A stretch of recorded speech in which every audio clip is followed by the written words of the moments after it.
The outer layer of muscle, can't quite see it, but the fibers are going in this direction. So they go sort of obliquely toward the midline and in a caudal direction. This is the external abdominal oblique, and this is its aponeurosis.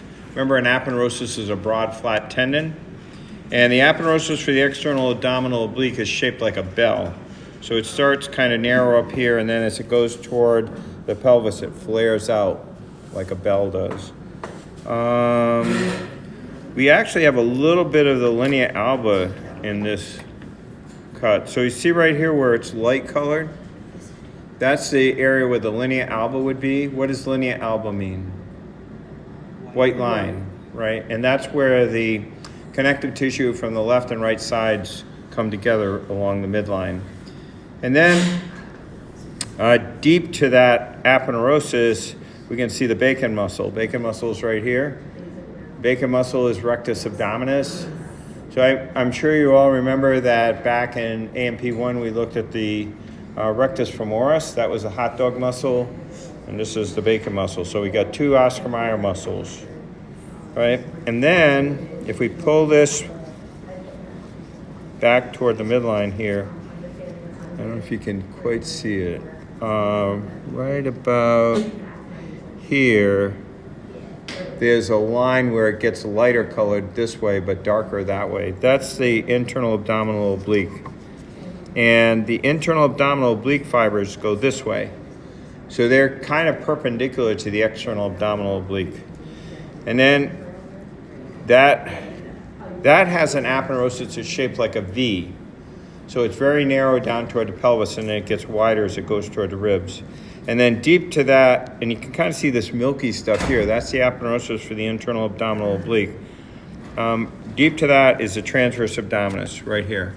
Now in a human, the transverse abdominis, like the name implies, goes pretty much transversely. But this one actually has fibers that are going not quite parallel but to the external abdominal oblique, but they're definitely going in a caudal direction as they approach the midline. And then this clear area right here is the aponeurosis for the transverse abdominis.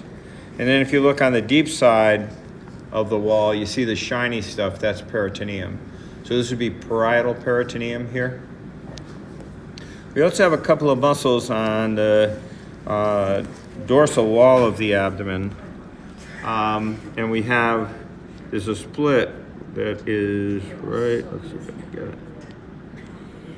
Right about there. Okay, so I'm lifting a muscle. This is psoas minor, and then lateral to it and dorsal to it is psoas major. And psoas major is kind of a big deal because it combines with the iliacus and forms the iliopsoas muscle. Iliopsoas is the prime flexor of the thigh. And while you're looking to that, I'd like you all to try to find the psoas watus. Now, let's see, we have some nerves. Two of the nerves are going to be right up near the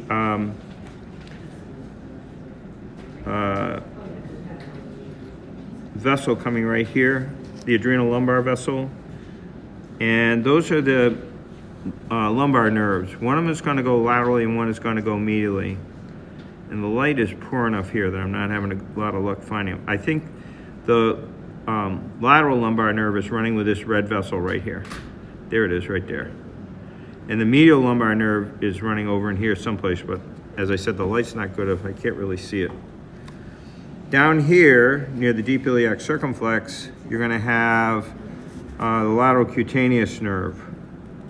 And it seems like we might have talked about that before. Anybody remember talking about the lateral cutaneous nerve? So it's going to be sort of obliquely going across the psoas muscles right near this vessel. And what other nerves do we have? I don't have the list. Does somebody have the wish list? Yeah. What nerves does it have besides those? Whoop.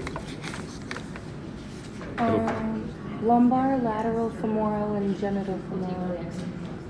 Lateral femoral? Oh, medial and lateral. No. No, lumbar, lateral cutaneous. Lateral femoral cutaneous. nerve, and genital femoral. Okay, this is the lateral cutaneous here. Genital femoral. So,